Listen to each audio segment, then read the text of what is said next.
It's in Warrington, Pennsylvania. We are here. It's me, Anthony SanFilippo, along with my good friend Chris Therien. Our usual lead-in guy, Russ Joy, is traipsing about Europe. He's over in Vienna right now. He's going to be heading to Barcelona thereafter. But we are here tonight at Chickie's and Pete's from 6 to 7, leading you into the Flyers Sabres game tonight. Big one up in Buffalo. But we have some special guests, Bundy. We do. We've been teasing this for a few days now. We have some folks have come out to see us from the Philadelphia Phantoms. Two of the Flyers' top prospects, Oliver Bonk and Carson Bjarnason. Hello, boys. Boys, how are you doing? Good to see you. Good to see you. Guys. Thanks for being here. Thanks for making the drive. Right? Yeah. What was that drive like coming down from the Lehigh Valley? Oh, it's all right. Only an hour. That's Not it? that bad. Yeah. We're good. It's only an hour from my house too. Yeah. So it was kind of like a We all met centralized halfway. halfway thing, right? We all There we kind of met halfway, right? Good stuff. Hey, you guys are off to a solid start this year. I mean, I know you're sitting in fourth place in the division, but you've got you've been things have been going pretty well. How would you assess the Phantoms season so far this year? I think they started really good when I was injured, and then I came and kind of went into a bit of a slump. Had a tough couple of games, but I think lately the boys have been really good and kind of all came together and trying to all figure out our games and how we blend together. So I think it's been a lot better lately and been having a lot of fun. So in other words, you're telling me the slump was your fault then? That's what it seemed like when I first came, but we figured it out and now it's all good. All right, that's good. I wanted to ask you both a very similar question because I think it's a little bit different probably for both of you. Honestly, Oliver, obviously you've been only 13 games. Carson, obviously you've been there since the beginning of the year. One of the things that I'm always told by guys when I talk to them in the NHL, they say, the hardest thing, you look back at your career, the hardest jump, and I know Bundy played collegiate hockey, but he could probably assess this as well. The hardest jump is from junior to the AHL, that it's actually tougher than going AHL to NHL.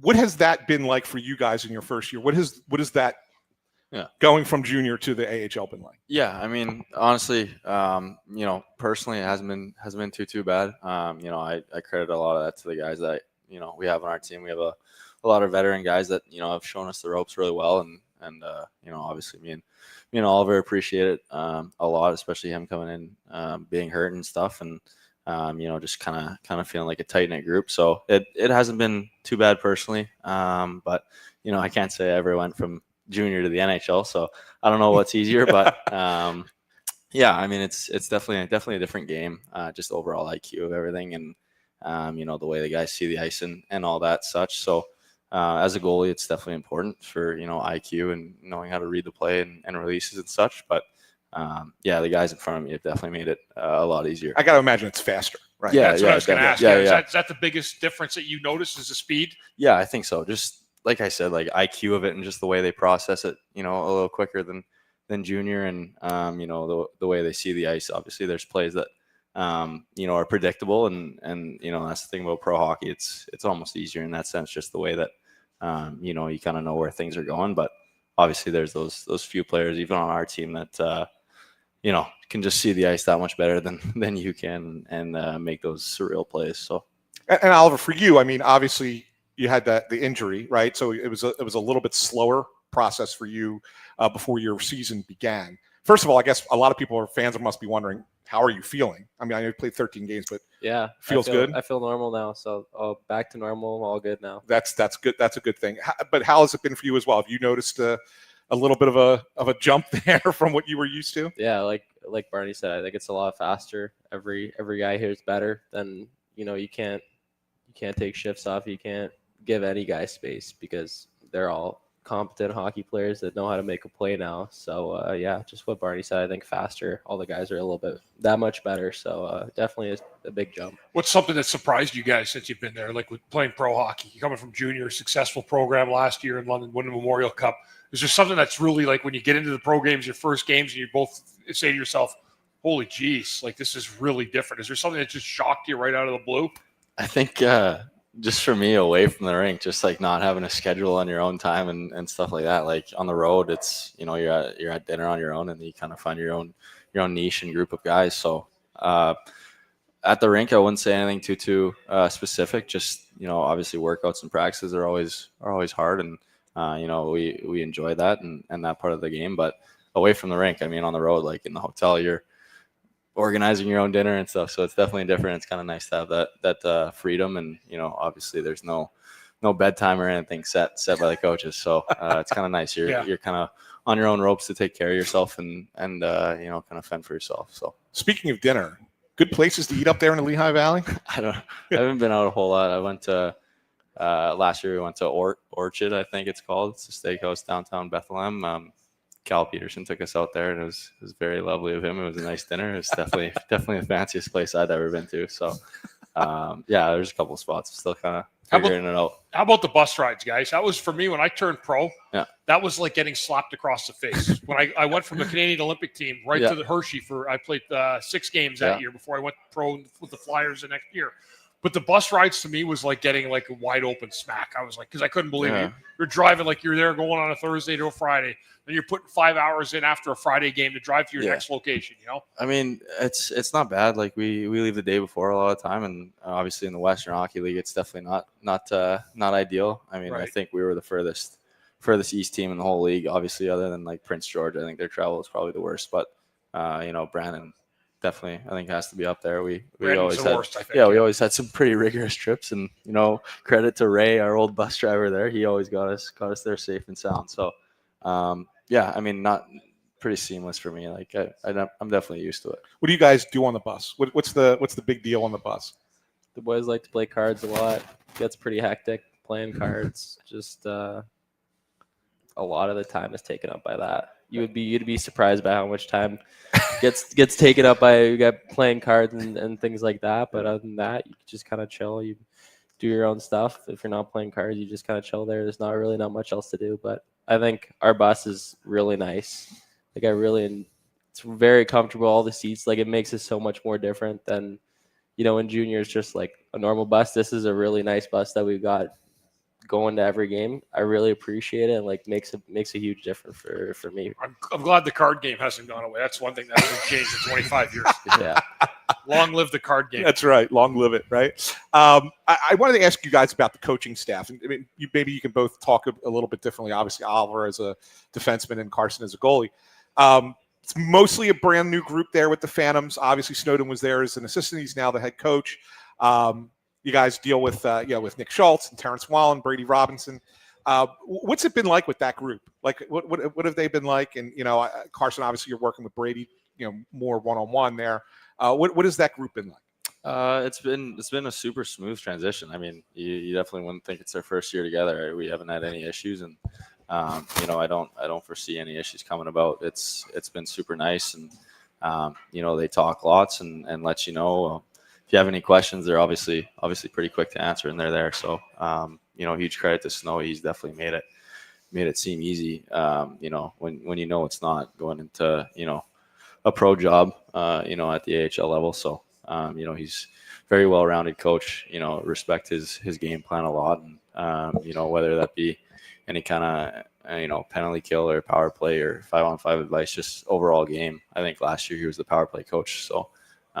He's kind of got that well-rounded, aspect of coaching, and it's been very easy and very nice to follow along. And Oliver, you get to work with Nick Schultz, I'm assuming, a lot. Obviously, you got a guy with a ton of NHL experience. What's that been like? Yeah, it's been great. He's amazing. He's a great coach, very knowledgeable guy. He's hilarious on the bench too. Like some of his one-liners, like he'll like yell at the forwards because he's still got that D in him. So like he'll get mad at the forwards when they're not open, and he'll make it like funny jokes that you usually like you hear the guys make it on the bench, but he's at the same time you ask him questions and he knows a lot. So I think it's a great mix of like, you get a good laugh with him, but he's also played over 1,000 games in the NHL, so obviously knows his stuff, and you can pick his brain or whatever you want. Have you guys talked to management? I remember my first year when Bob Clark took over, he laid out a game plan for me in terms of what they thought my projected development would be when they wanted me with the team. Have you guys had those conversations with the team where they said, hey guys, like, this is what we see, this is where we see you going, and here's how you're going to get there? Is that something that you guys have had those kind of discussions with management? Yeah, I think the biggest thing would be coming out of camp, that kind of that kind of conversation was had, I think, with Danny and Flaresy up top. But for the most part, it's been nice. It's just kind of, we've been down here, us young guys, and just kind of working away at our game, kind of day to day, and making the most of each of it. So, we talk with a lot of the coaches. I can't speak for Oliver. I don't know, but I don't converse a whole lot with the guys up top. But it's kind of nice. They know that we're kind of doing our thing down here and, developing and taking our time. So however long that may take, obviously you'd like it to be tomorrow and make it snappy, make it quick. But it's definitely a process. And, especially as a goalie speaking, it's, it takes time. So, I'm happy to be where I am, obviously, in the first place. So just kind of taking it day to day and, just kind of putting my working boots on. Awesome. We got a question from a fan in the stream, so I figured I'd ask it. Brian Knowlton asks, what have you guys enjoyed the most about being part of the organization, of the Flyers organization, as part of your first pro experience? Gibber. I think for the Flyers have been really, really open and really classy about everything. We've since I've been drafted, they've been, as you said, like with the plans and stuff like that, they've been open and they've been transparent of what they're trying to do with the team. And it depends on us too as players to, like, yeah, it's great they lay out a plan, but are you gonna get better, and are you working every day to get better? So you can be there quicker, you can be there slower, depending on kind of how you. They're just depending on how you work, and how much you want it. But I think they've just been really, really open and really professional about everything. That's awesome. Carson, I wanted to ask you about the tandem with Alexei Kolosov. Obviously, there was a lot of stuff last year, and fans were very interested in his kind of renaissance this year. He's been a lot better player down there with the Phantoms. His numbers look really good. What has it been like working with him in tandem as a pair?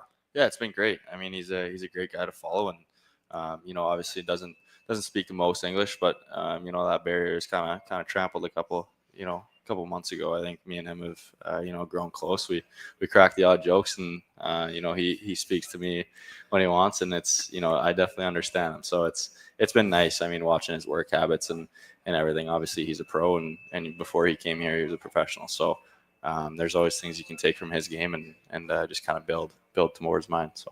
Yeah, and Oliver, one guy I wanted to ask you about, because you know him better than maybe anybody in this organization, Denver Barkey, right? Obviously, he came up, made a big impact right away with the Flyers. I know he's not in the lineup tonight, but I'm assuming you're not surprised at all about how he hit the ground running once he hit the NHL, right? No. I think he's meant for more of the NHL than he is the AHL. I think the way the AHL is played is kind of more less possession, less give and go.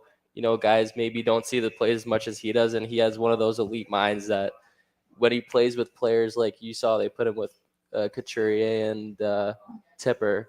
First game, I think? Yeah. Yep. And he was making plays, and he continued to make plays. I think he's been playing unreal. Like, I love watching that guy.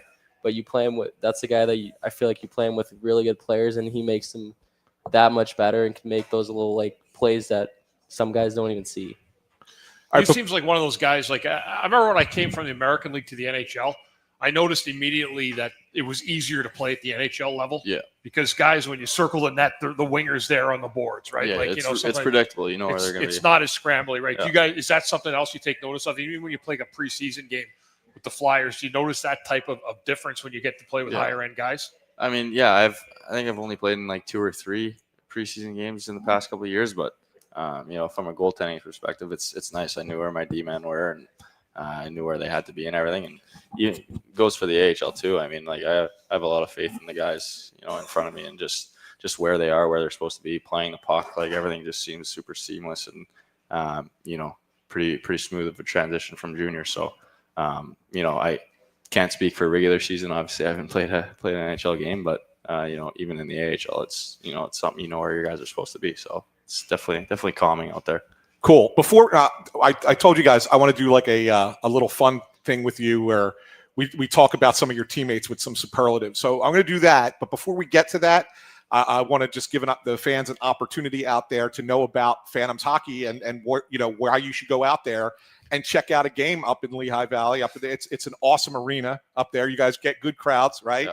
You guys can ring in 2026 with the Lehigh Valley Phantoms Get this, Bundy. $26 tickets to any January home game. Yeah, that's a great. I saw that the other day on Twitter. Great deal. All right, now listen, like you and I, if we wanted to go up there, we can get in for free, right? Right. I would pay $26 for a ticket Yes. to see AHL hockey. Yeah, It's a hell of a very price. good brand of hockey, right? So I would spend $26 for tickets to any January home game at PPL Center. Limited time. Don't miss out. Visit phantomshockey.com to purchase your tickets now before this offer ends. Tomorrow, Thursday, January the 15th at 11:59 p.m. So that means at midnight, forget it, you're out. 2 games this weekend at home, one against Bridgeport and the other one's against Syracuse. Is that correct? That's what you guys got coming up, right? So two big games up at PPL this weekend. Be sure to check out the Phantoms. Go get your tickets now at phantomshockey.com. All right, guys. I guess I was going to ask one more question. I guess Yeah, your yeah. schedule doesn't really from playing in the minors is mostly weekend games, so that kind of lines up a little bit with major junior, right? Yeah, I mean, The scheduling. yeah, like I mean, in Brandon, we'd always have whatever Monday, Tuesday, Wednesday, Thursday. I don't think we ever played Thursday, but like Friday games, and that happens. Just it'll be like a 3 p.m. game or something like that. But obviously that'll happen in the American League. But yeah, a lot of weekend games, which is nice. Yeah. Whether that be at home or on the road, it's kind of the same thing. Before I get to this fun stuff, I did have one other thing I forgot to ask you guys. I wanted to ask. It seems like, and you guys can tell me, it seems like something that's a little bit different this year than maybe it was last year at the AHL level. You guys are pretty much playing the same systems that they're playing up at the NHL level, correct? Yeah. And that wasn't the case last year. What is it? A unique system that Talk has kind of brought here? Or is it different than what you guys have been used to before? Can you talk about that a little bit at all? I mean, in London, we were man on man in the defensive zone, which is you don't see it a lot. So obviously, it's a change coming into this system. But as you were asking, like, is there uniqueness to Talk system? Of course there is. There's like uniqueness. Every system's a bit unique on the rules and the guidelines of where you're supposed to be and when you're supposed to be there.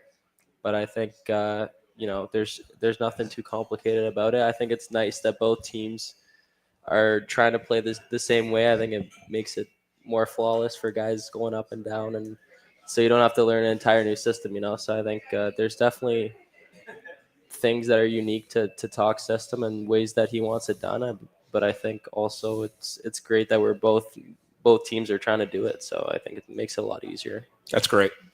All right, here we go. This is going to be fun. We're going to have some fun now. And if you guys have the same answer, it's fine. But if you have a different answer, that's cool too. So it's all right. So I'm going to ask each of you the 10 questions about your teammates. All right, and you tell me which one is which of your teammates fits this superlative best. Which one of your teammates is most likely to forget their wallet when you guys go on a road trip? You go. I think I'm following late on this one. I'm gonna say Sawyer Bolton. Probably. Yeah, Really? I'll retweet that one. Yeah. Sawyer Bolton. Okay. Is he just a forgetful guy in general? He's just not the brightest guy. It's not just forgetfulness, but yeah. Okay. All right. Sometimes I'm not saying he's a dumb guy. Sometimes he just doesn't have the brightest moments. It's common sense, right? He's maybe lacks common sense, right? That's that simple. I mean, I used to be that way when I was younger. I lacked a lot of common sense.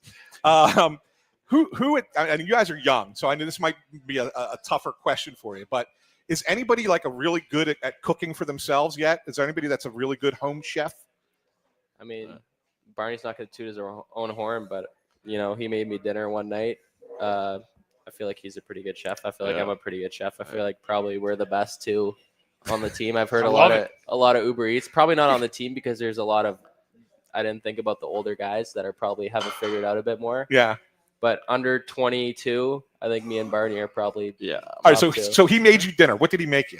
It was just breakfast, probably. Yeah, but I think we just had eggs and eggs and bacon. But I've talked to him a couple times and a couple other things that he's made, and he's getting vodka sauce and stuff like that. Get out of town. He's getting a couple things going that you don't usually see in a 21-year-old's kitchen. So that's impressive. He won't say it for himself either. But Bonker and Carson Dorr definitely are the two guys that I'd go over for dinner. I think those two guys have a maturity level far beyond their ages, as they may say. So I'll give credit to those two. All right, here's another one. Who's the worst driver on the team?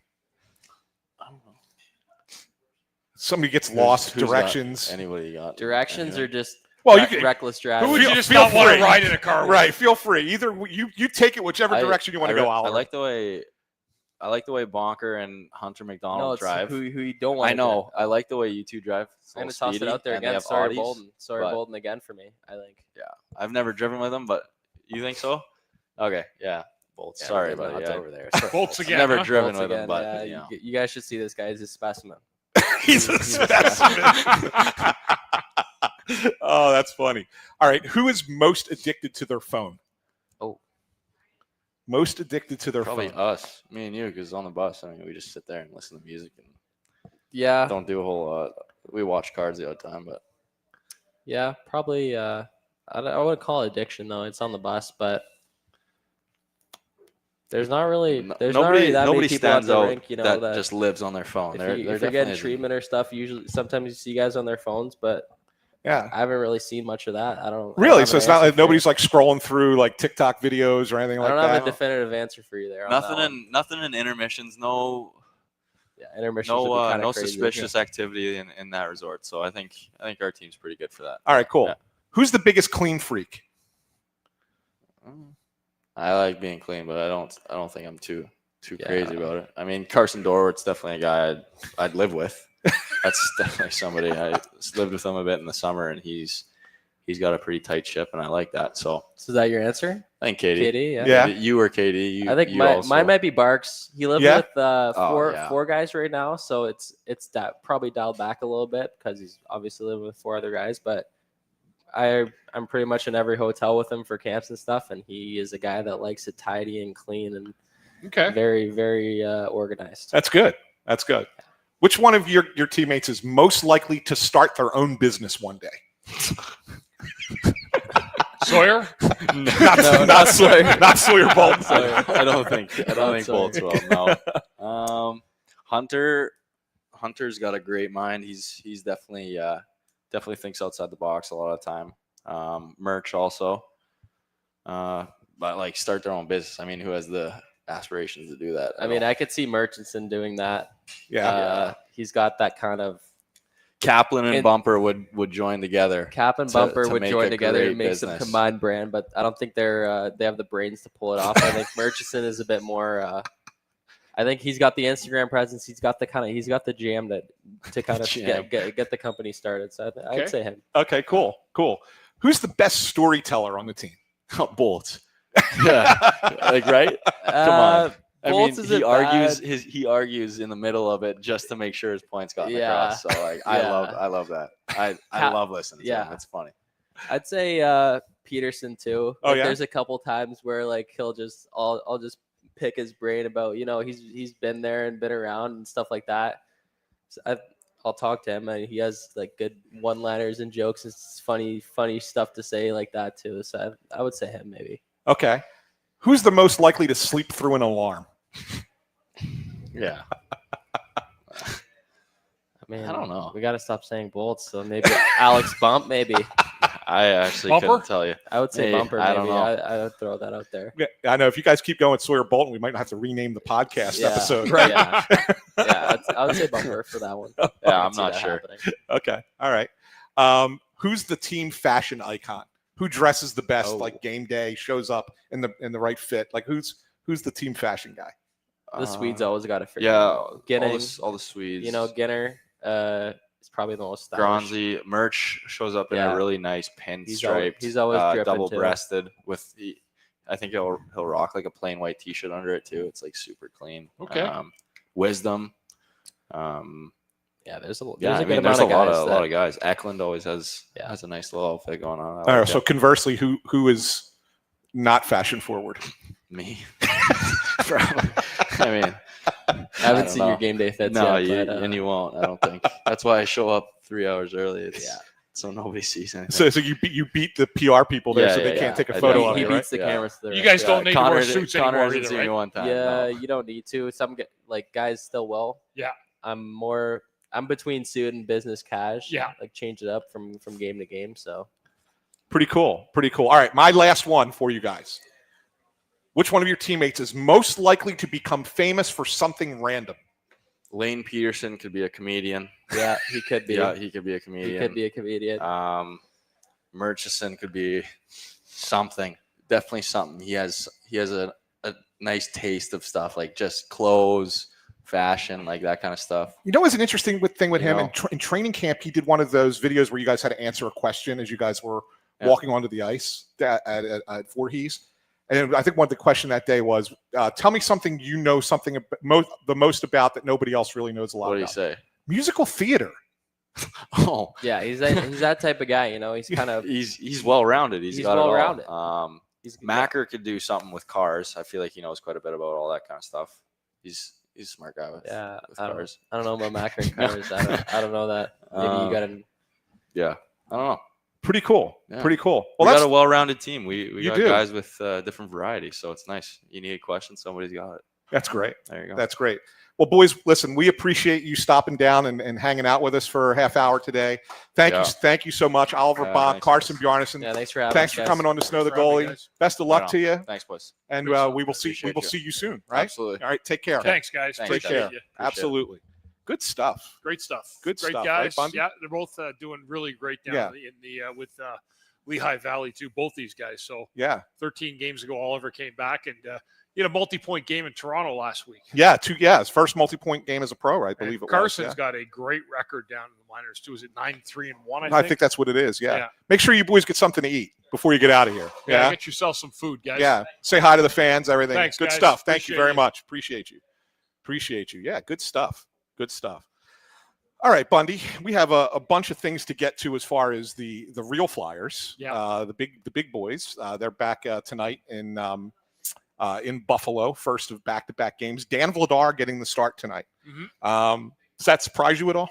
No. The Doesn't. Flyers need the points. Yep. And they need to get him right back on the horse after the tough night he had the other night. And no, I don't think there's any issue at all with him going back into the pipes. They'll worry about tomorrow night when it comes, but they got to get these points tonight. Yeah, I agree. And Jamie Drysdale back in the lineup tonight. It looks like they're changing up the defensive pairs a little bit. Are they tonight? Yeah, it looks like it's going to be. I think it was. Let me pull it up. I believe it was Sanheim and Ristolainen. If I want to say that's, let me just pull up real fast because I had it sent over to me what it was going to be. I'll tell you in 1 second. Yeah, Sanheim, Ristolainen, York and Drysdale, Sealer and Andre is the defensive pairs for tonight. Okay. And then the lines will be obviously Zegras, Dvorak, Konechny, Mishkov back with Couturier and Grunstrom. That's a new combination. Grabenkin playing with Cates and Tippett instead of Mishkov on that line. They're playing Grabenkin on that line.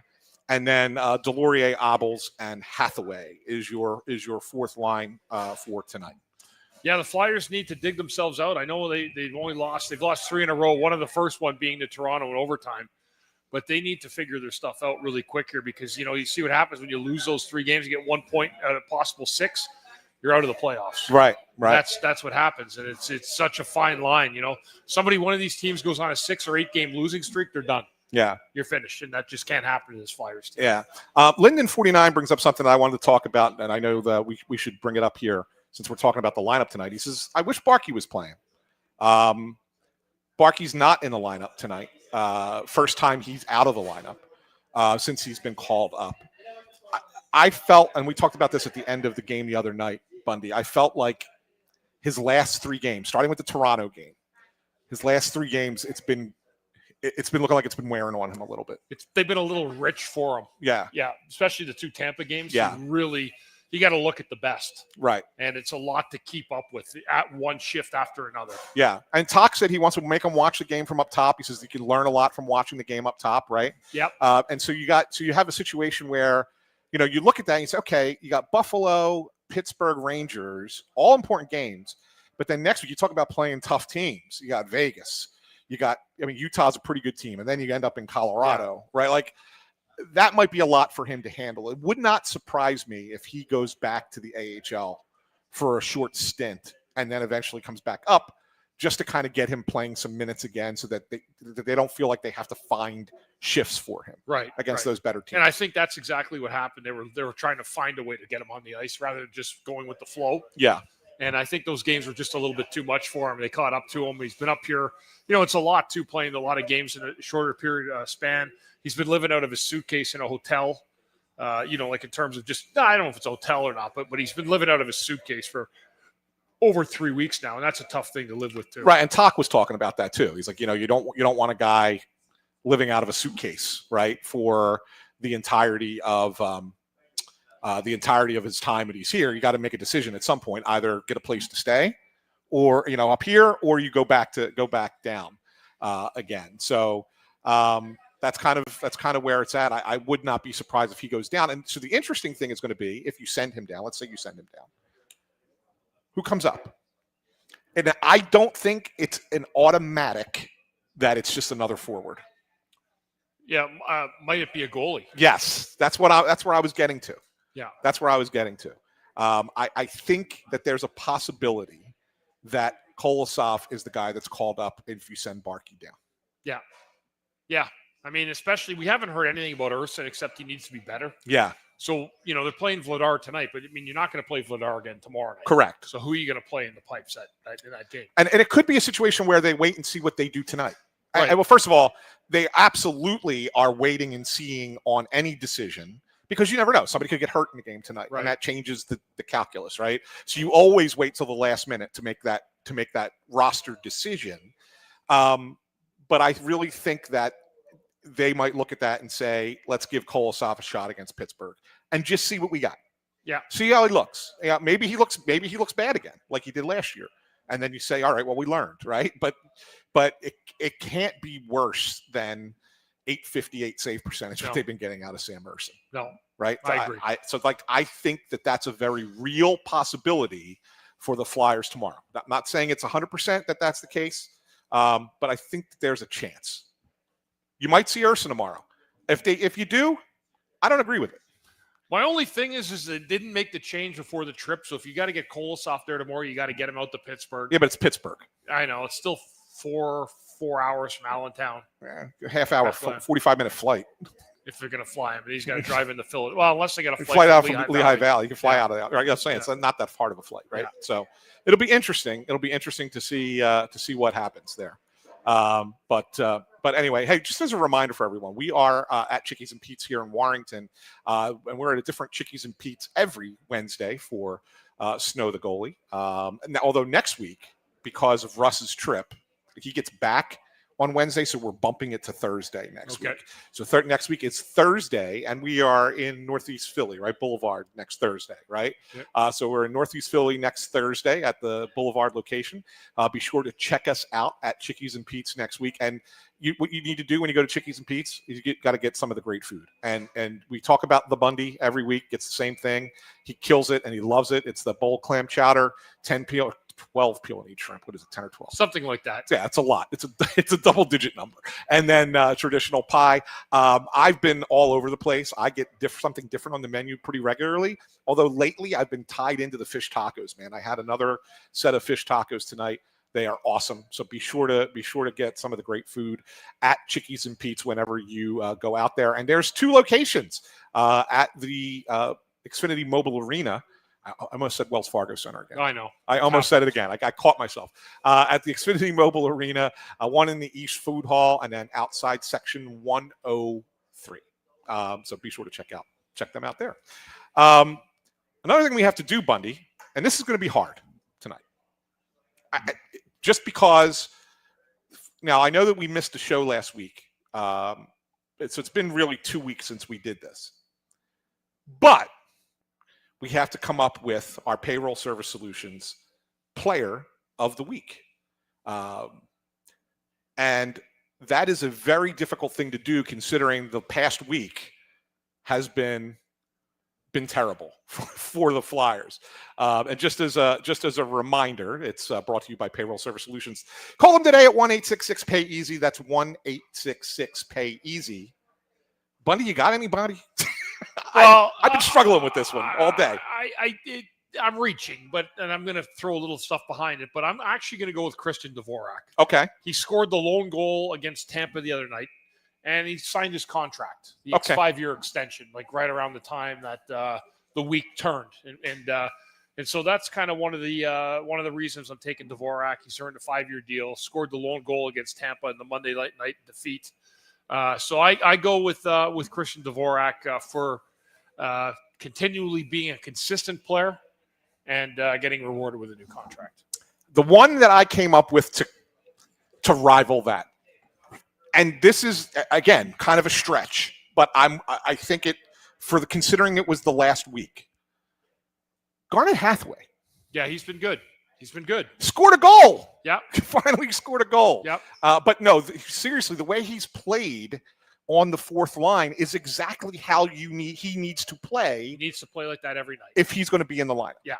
And the message was taken by him. Like he got scratched and it wasn't a good thing. I mean, he was out for 6 or 7 games, 6 maybe? Yeah, 6 games. In a row? It was 6 games. And he came back in and immediately the message was taken. Like you saw a different player on the ice. Yeah, you did. And he's been mixing it up. Like he's been physical. He's been, getting in, being a pest to guys, getting in their faces.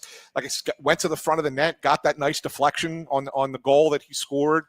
That's what they need out of Garnet Hathaway. If Garnet Hathaway could play like that, you're not looking to find another fourth-line winger. No.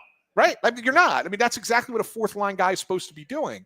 So that was my guy. My guy is Garnet Hathaway. I like that one too, though. And I'm going to ride you with that one. Oh, okay. Better fit than Dvorak. Okay, good. So we came to an agreement there. Yeah. Oh, awesome. So Garnet Hathaway, congratulations. Garnet Hathaway, you are the Flyers Payroll Service Solutions Player of the Week. Call Payroll Service Solutions today at 1-866-PAY-EASY for the smart choice in payroll services. Payroll Service Solutions, catering to the small and medium-sized business to handle all of your payroll needs. Call them today, once again, at 1-866-PAY-EASY. Bundy, the power play, man, I feel like we go over this game in and game out. And I feel like a broken record talking about it. But when you look at it, like they are worse now. And there's better players on this team this year. Yeah. They are worse now than they were under Rocky Thompson. Yeah, I know. That doesn't make sense to me. Yeah, especially when you got a setup guy like Zegras, right, who passes the puck so well in the offensive zone. Yeah. Sees open men, and the power play still hasn't responded. Keep in mind, it's had a good start to the season. It did. Going back to October. It looked good, seen a lot of looks. But what I think that they consistently don't do, they don't move around enough, and they don't attack the middle of the ice enough. Yeah. They're trying to make things too cute from the outside, from the half boards. It's a half board setup, and I still think that they need to get more point shots through and drive the net for traffic.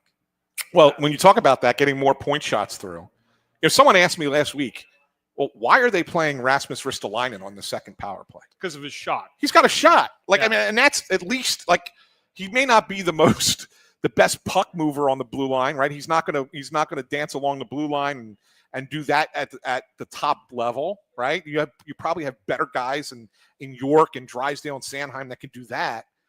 But at the very least, he's getting shots towards the net. And I think that's what you're talking about and what they're hoping to accomplish with that.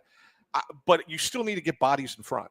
Yeah, and I think really, there's no doubt that to me is the magic ingredient to a power play is net front traffic. You can have the cutest moves and the setup from the half boards in, looking for those nice one-timers like Giroux used to execute with some wingers. But the bottom line is if you don't really get into that blue paint and attack it and get shots through on a power play, it doesn't matter. I'm telling you, as a former defenseman, the hardest way to defend a power play is when they shoot the puck from the point and it goes to the front net, because a multitude of things can happen. And they have the extra man that's going to find the puck most of the time before the defending defenseman. How important is the fact is a face-off on the power play? Huge, because that's why the percentages have gone up so much. If you win your draw, when they give you the offensive zone draw, remember years ago, it didn't used to be like that. You took the penalty, you took the draw where the penalty was. Right. So, I mean, that's why percentages are up in the 20s now, because there's offensive zone draws. And if you win that, you get possession and you're able to keep, the momentum going. You have possession of the puck on the power play and try to work something out.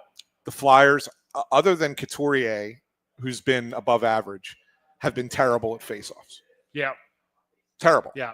So how much that could be impacting them as well, right? On those power plays, because Couturier is not really a power play guy. They trot him out there, I guess, sometimes for a faceoff. But really, when you look at that top unit, like it's they tried Noah Cates out there. He wasn't winning the draws.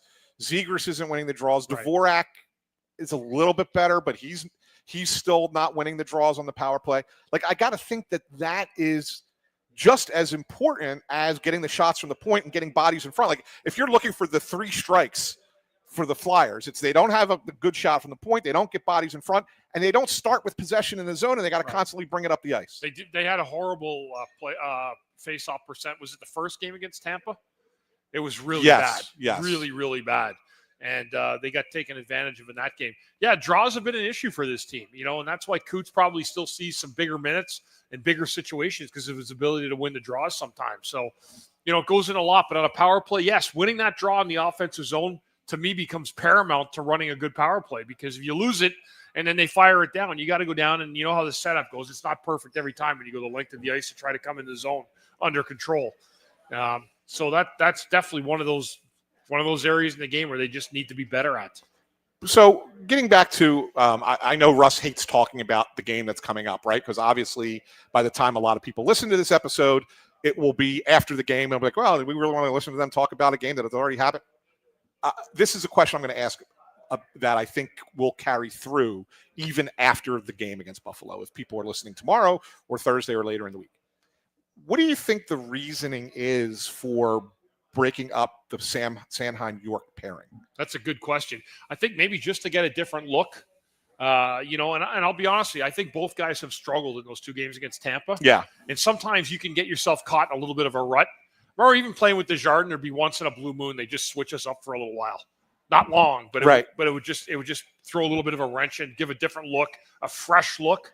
It's no different than a line where you're playing with the same 3 guys and it gets stale. Yeah. And then you just change up those lines just to kind of unravel a little bit. Then sometimes you can put it back together. But I think that's one thing. I think Sanheim on the left and then Risto playing on the right is another a good tell, because they're both playing on their same sides. Right. Sanheim's been playing on the opposite side with York, right? Yes. Yeah.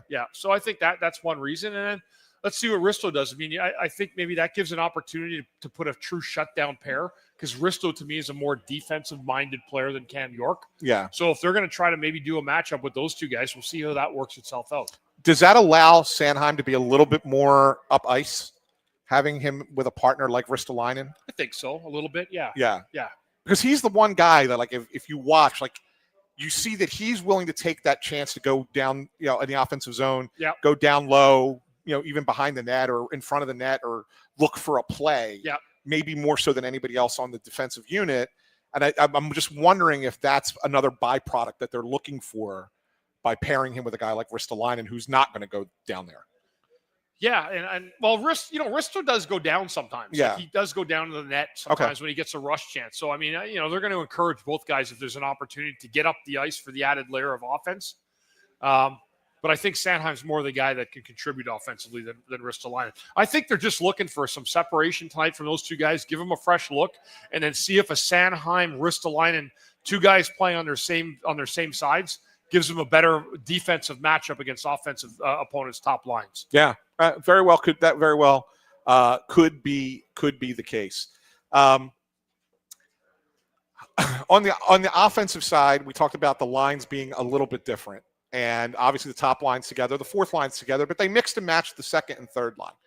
What do you think they're looking for there by putting Grebenkin now with Noah Cates and putting Mishkov back with Couturier? So it's Grebenkin, Cates, and who did I say it was? Grebenkin, Cates, and was it Tippett? Tippett. No. Why'd you do this to me? Yeah. It's Grebenkin, Cates, and Tippett, yes. And then Mishkov, Couturier, and Grundstrom. Right, yes. So what do you think that they're looking to do there? I wish you would have asked me that at the end of the 20 minutes of the first period. Because I'm not 100% sure with the Mishkov, Couturier, and Grundstrom line. That looks like it's more like 2 guys are set up to be checkers. Yeah. Grundstrom and Couturier. Yeah. And that leaves Mishkov in a weird situation. But Grebenkin, Cates, and Tippett, I mean, Grebenkin's showing a lot of flair lately. Yeah. He gets up on the play. He hangs on to the puck. He makes good plays. That could be a line that actually I don't mind that line. With Tippett skating, Cates' ability to play good defense and dish the puck a little bit. Yeah. That could be an interesting line, putting Grebenkin there. But again, we'll see what Mishkov and Couturier and Grundstrom do. That's the line I'm going to be focused on tonight. Well, I think, and I think it's fair to say this, right? I think that they're trying to find a spot for Mishkov. Yeah, because he's the one guy that is kind of like doesn't have a fit in this lineup right now, just because of the way he's played. I mean, it's not ripping the guy. I mean, it's based on facts. He's got 1 goal in the last 7 weeks, and it was an empty netter. Like, they're not getting any production from him. He's obviously struggling. He's fighting through it. It just seems that they can't find a set place for him to play that makes sense. So I don't know. You're putting him with 2 guys that are checkers because they'll protect him a little bit because he has turned the puck over a little bit. He's made some questionable plays. Like, is that kind of Tockett's mentality there? Putting him back with Couturier, who we had him with at the beginning of the year, and just basically saying, all right, Couturier, Grundstrom, they're a little bit more reliable. I think we can protect Mishkov a little bit better. Yeah, I think so, Anthony. I mean, just looking at all the lines today, it looks like he's kind of trying to even them all out. Like, except for the, Dvorak, Zegras, and Konechny, it's been a mainstay now for quite some time. I think that's what they're doing with Mishkov. They're putting him with Couturier and Grundstrom, 2 responsible players, and let them see if they can come together offensively as well as defensively. Yeah. But, I mean, that's a tough spot for Mishkov to be in because – Coots isn't exactly lighting it up either. No. So, I mean, and then Grundstrom, has kind of come back down to earth after he had that little goal run. He was on there for a while. Yeah. So it's kind of like, let's put 3 guys together who haven't really done a lot lately and hope that they find some chemistry. That might be it. Yeah. So Talk after the game, I think it was Saturday's loss to Tampa, this was the quote, and he kind of hinted at it again. He said our best players need to be our best players against a team like Tampa or something like that. I'm paraphrasing, but it was something along those lines. I think a lot of people kind of took that as a shot at Mishkov. I didn't. I didn't look at it. It was a shot at him at all. I thought it was more of a Zegras didn't have a really good 2 games. And Sanheim and York either. Sanheim and York didn't have a good 2 games, right? Like I think that's what it was. It was more those guys. Yeah, Mishkov didn't play well either. He was not good. But I don't think Rick Tocchet looks at Mishkov right now in the moment as one of the Flyers' best players. The moment. I don't think he does. Right? Like, I'm not. That's not a knock. That's not saying that he's not a good player. It's just saying that in the moment he's certainly not one of their best players. So when you're saying we need our best guys to be our best guys, and they weren't. I think he's kind of pointing out the guys at the top of his lineup. Yes. Who just were not very good in those 2 games. They weren't. And, you got to give Tampa a lot of credit for the way they played. But you wanted to see your best player stepping up in those efforts and trying to show a team like Tampa, hey, we're here. We've been here all year. Right. And we're not going anywhere. And that was not the case. They got really, really shellacked in both games. Yeah. And it looked like it was pretty good plays by Tampa. But those are the games that you need. Like I said to someone last week, if you're a top pair defenseman and you're out against the Kucherov line, what's your goal? It's to shut them down totally. It's not to give them 1 assist or to get them on the board and be happy with that. It's to completely shut them down. Right. And that's the mindset you have to have, and then there wasn't a lot going on offensively. I thought Zegras turned the puck over far too many times, especially in the first game against Tampa. Yes, he did. On Saturday night. And those allowed for a lot of chances to go back the other way towards the Flyers. That helps nobody, including a struggling goaltender in Sam Ersson. Yeah, I'm with you. So I think so. Like I really do believe that's who Tocchet was directing that to more, not towards Mishkov. I know everybody's sensitive towards any comment that Tocchet makes of thinking it's negative about Mishkov. I don't think he was talking about him at all with those comments. I think those were directed at other players on the team. Here's a guy I wanted to ask you about that we haven't talked about in a while, and it was interesting that he had the 1 game where they pulled him out of the lineup, and it was a surprise, like we weren't expecting it, and like even at the morning skate he was in the lineup, and then they pulled him out right before the end. It's kind of been a little all over the defensive lineup is Emil Andre. Yeah. Like what are you seeing there? Have you seen? I know you watch those guys like a hawk. Are you seeing a little bit of a fall off in his play? Yep. I have too. Okay. I have, yeah. He came up, right? He didn't make the team. He came up. He played well. Yeah. They set him back down again. They called him back up. He started playing well. Yeah. And he finally, I think he finally figured out what he was in this league. To me, he's a really good player when he's as physical as he can be for a guy his size, but when he moves the puck efficiently up the ice. and joins the rush, makes that one quick play, gets up the ice with the forwards. He hasn't done that lately. He struggled defensively, struggling to contain guys in the zone. Yeah. I don't think he's going back for the puck with the authority that he had before, and he's not making the same kind of outlet passes as he was because of that. Yeah. But I do think he struggled. Yeah. And so that makes me wonder, Bundy, as we go into the last 10 minutes of the program here, when we kind of look ahead, what are the Flyers going to be looking to do to improve this team, right? Because I'm of the mindset that they are still thinking, and as they should be because of where they are in the standings, they still think that they are a playoff team this year. Mm-hmm. And yet they're not going to be the kind of team that's going to give up major assets for rental players. They're not that far along, right? Right. But they do see the great value in getting there for the group. Experienced playoff hockey. There's something to that, and you can attest to that, right? So where might they look to upgrade? And I look at three things that I think that they might try to do.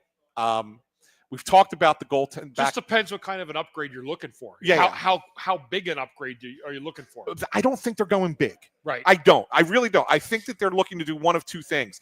They're looking in holistically with a player that they're going to acquire.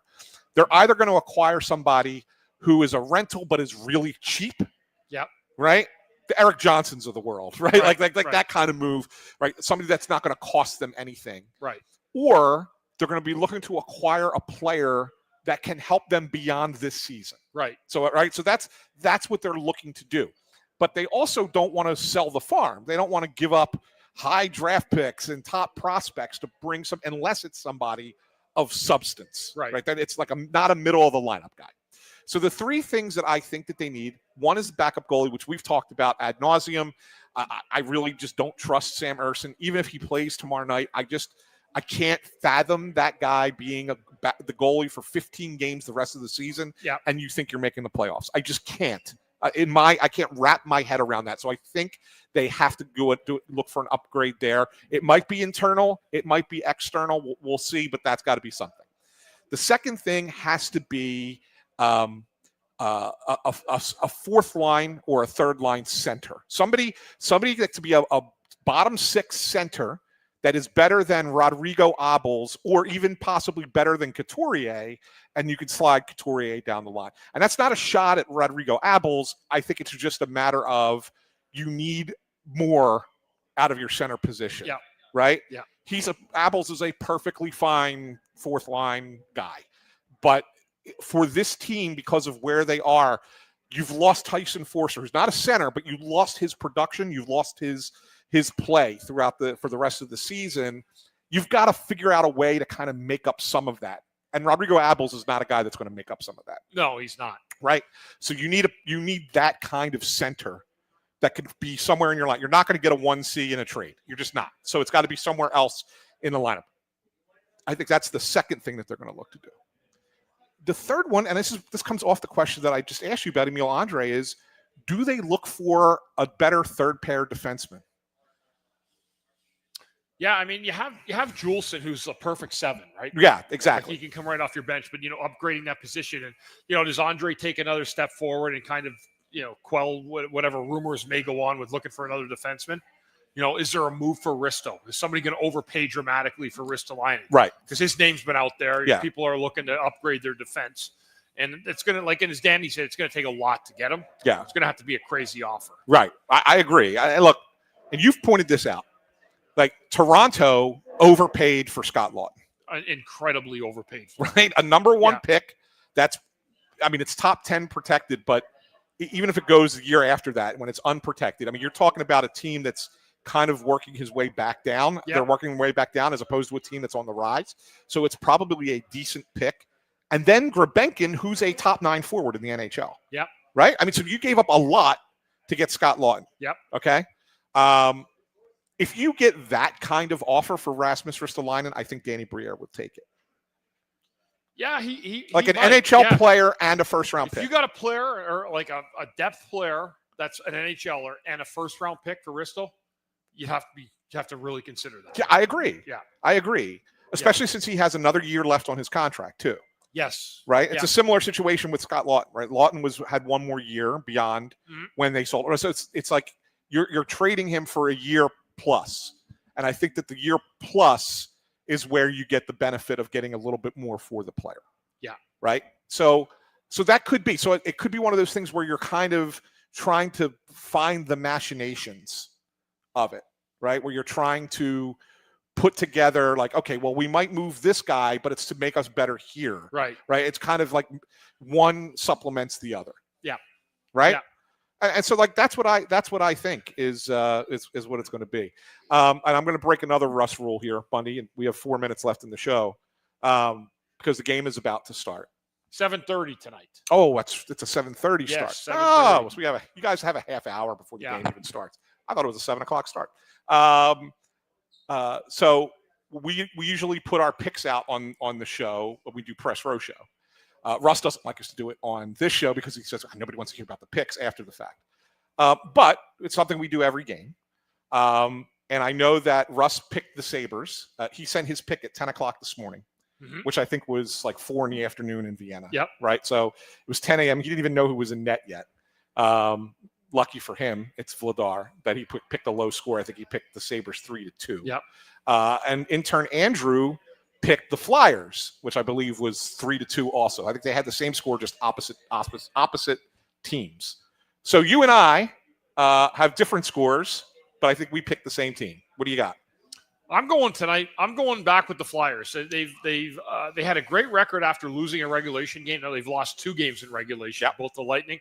And I'm going to bet on them tonight to get themselves back in gear and find a way to get back in the point standing. It's a really important game. They've answered the bell all year, and I don't see why they can't do it again tonight against the Buffalo team who just lost to Florida the other night. Yeah, and I think you went 4-3 was your score, right? I went 4-3 Flyers. Yeah, yes. Okay. I'm going with the Flyers as well. 4-2 is my score. I'm with you, and I think that they're almost fully healthy lineup-wise. I know Bobby Brink's not back in yet, but I like getting your 6 defensemen back in together. I know we talked about them mixing them up a little bit, but I think that that's going to allow them to get back to limiting the chances for these other teams. They got to stay out of the penalty box. Yep. The penalty kill has started to be a little bit leaky lately, and that's not a good thing. But I think if they play a more disciplined game and don't give Buffalo a lot of power play chances, I think that there's an opportunity for them to limit Buffalo's shots on goal, try and keep them under 20 or around 20. And I think that the Flyers have a great opportunity to do that. And I do think that they'll have, they recognize we can't let this become a 4-game losing streak. Oh, no. They haven't had one of those yet this year. No, I know. They I haven't. know. And that to me is the most important thing because I really do believe that this Flyers team, it's important for them to make the playoffs from their standpoint. Yeah. From the top of the lineup all the way down. They've gotten themselves in this position. It's past the halfway point of the season. I think it's really important that they do make the playoffs to give guys a look at how that would feel, hockey back in Philadelphia. Yep. And I think that they need to really start getting back in it tonight. They cannot let this slide any further. Yeah, absolutely. Absolutely. Well, that'll do it for us here from Chickies and Pete's in Warrington. Thank you always to Chickies and Pete's for letting us come out and do the show. It's always a good time. Thanks to Oliver Bonk and Carson Bjarnason and the Lehigh Valley Phantoms for having them drive down and spend a half hour with us. That was a lot of fun. We will be back next Thursday, not next Wednesday, next Thursday. So Russ will be with us. It won't be just me and you. We'll have Russ back, but that's why we're doing it on Thursday because that's when he's back from his European trip. And that will be at Chickies and Pete's on the Boulevard in Northeast Philadelphia. So be sure to come out if you're in the area. Come say hi to us 6 p.m. next Thursday. Until then, enjoy the game tonight. Enjoy the game tomorrow in Pittsburgh. And then we will see you again from the Press Row Show Saturday afternoon. 12:30. Finally, an afternoon game. Afternoon game. On a Saturday afternoon game, which we love. We don't like the late night Saturday nights. Saturday afternoon game against the New York Rangers should be a fun one down at the Xfinity Mobile Arena. So for Bundy, I'm Ant. Thanks to our producer on site, Matt Miro. And we will see you again on Saturday. Have a good one, everyone.